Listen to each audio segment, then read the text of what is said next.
Hello and welcome to Friday's programme. The former Sinn Féin leader Gerry Adams has won his libel action against the BBC. He's been awarded €100,000 in damages by a jury in Dublin after a 5-week trial. The jury deliberated for almost 7 hours before finding in his favour at the High Court in Dublin this morning. The jury decided that Mr Adams had been defamed by a BBC Spotlight programme in which an anonymous contributor alleged he sanctioned the murder of British agent Denis Donaldson. So how did the jury reach its decision? They were asked to answer 5 broad questions relating to the Spotlight programme and an accompanying online story. So they were asked, did the words in the programme mean that Gerry Adams sanctioned the murder of Denis Donaldson? They said yes.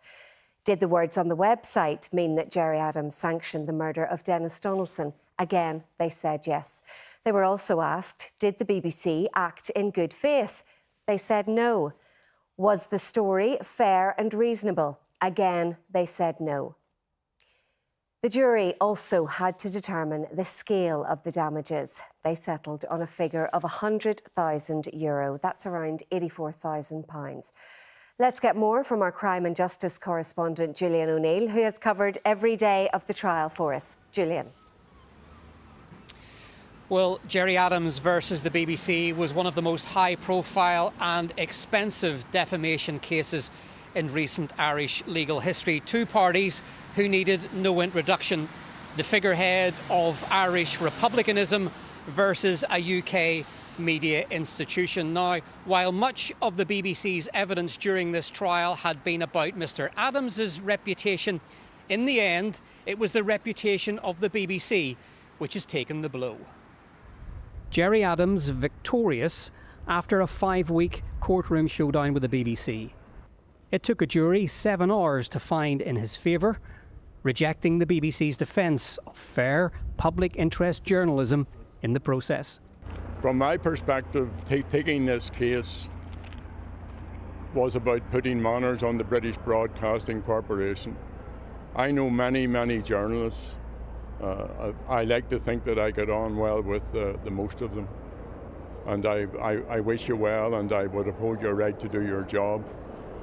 But the British Broadcasting Corporation upholds the ethos of the British state in Ireland. And in my view, it's out of sync in many, many fronts with the Good Friday Agreement. It hasn't caught on to where we are on this island as part of the process, the continuing process of building peace and justice and harmony and hopefully in the time ahead, unity. This case could and should have been resolved some considerable time ago, thereby avoiding these very significant financial consequences. And it begs a question as to whether there's been any political or other outside pressure on the BBC to take the stand they had taken. Mr Adams took action over a Spotlight programme on the murder of Denis Donaldson and an article published online. Both stories claimed the IRA was responsible and contained an allegation made by an anonymous source that Mr Adams had sanctioned the murder in Donegal in 2006, a claim which Mr Adams flatly denied. His lawyers argued the BBC had failed to verify what its source said or test the theory with the Irish police and had presented allegation as fact. Mr Adams was one of 10 witnesses called to testify. He was on the stand much longer than anyone else, and there was day after day of sharp exchanges over his reputed leadership role in the IRA. He repeated the denials of a lifetime, and as the BBC set about hammering home its version of his past, he took to repeating, "What's this got to do with Spotlight?" The BBC's core defence was Section 26 of Ireland's Defamation Act. This was a story of public interest, presented in good faith, fairly and reasonably, which included reporting Mr Adams's denial. But it failed to sway the jury, whose findings vindicated Mr Adams and, in the BBC's opinion, also dealt a blow to journalism. The implications of their decision, though, are profound. As our legal team made clear, If the BBC's case cannot be won under existing Irish defamation law, it's hard to see how anyone's could. And they warned that today's decision would hinder freedom of expression.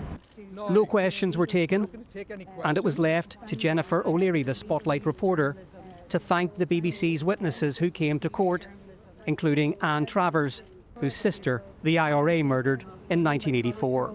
And there are thousands of Anne Travers across this island and in Britain, victims and survivors of the Troubles and in the years of violence after the peace agreement. And those people carry the burden of their grief and trauma with incredible dignity and courage. And they are the people I am thinking of. I know my colleagues are also thinking of, and I'm thinking of all of them. Mr. Adams has said he will donate his payout to good causes, but the damages are dwarfed by the overall legal costs. Sources have put them at between €3 and €5 million. The BBC may now have to foot the entire bill, but has said it is insured against claims. Julian, give us a sense of the reaction to today's outcome.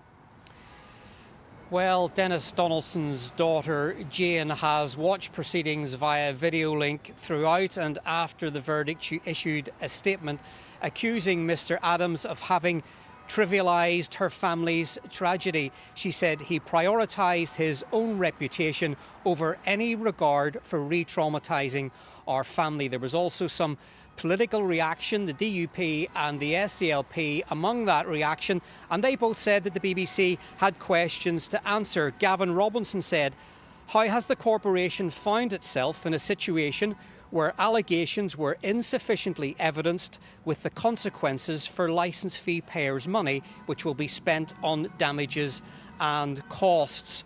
Now, the fallout from this case could rumble on. There's still the costs issue to finalise, although the BBC is squarely in line to have to foot the entire bill. I think there might be a hearing on that here in Dublin next week. And it's not clear at this stage if the BBC will appeal this verdict.